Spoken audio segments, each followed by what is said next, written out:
Augmentation du prix des énergies sur fond de pénurie. Les entreprises, tout comme les particuliers, doivent revoir leur façon de consommer. Plateformes de distribution et producteurs de carrelage, Ceram Industrie, basé à Anould, près de Saint-Dié, voit ses factures flamber. Le gaz, en début 2021, il était à 13 €. 13 €, ben voilà, ça allait, on vendait du carrelage, tout allait bien. Et puis il a monté. Il a commencé à prendre 1150% en 10 mois. En 10 mois, le gaz, il est passé à 162 €. Et aujourd'hui, là, je vous parle, c'est 300 €. Ça veut dire qu'on paye le gaz industriel 23 fois le prix de ce qui valait il y a 1 an et demi.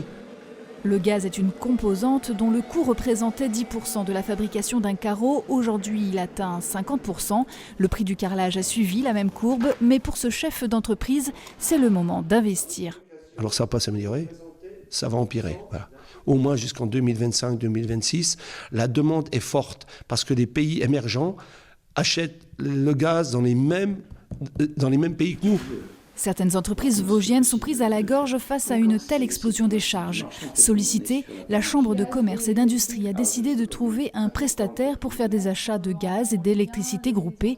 Plus de 50 sociétés de toute taille se sont déjà montrées intéressées. Alors donc il s'agit d'être plus nombreux pour avoir plus de poids face aux fournisseurs d'énergie et également d'être conseillés en fait dans cette démarche compte tenu de l'incertitude de la période sur les cours de l'énergie.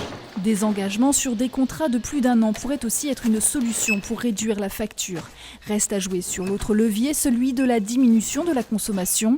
L'entreprise de linge de maison Garnier-Thiebaud de Gérardmer s'est lancée par exemple dans un audit en ce sens. Organisation du travail, changement des machines ou du mode de chauffage sont à l'étude.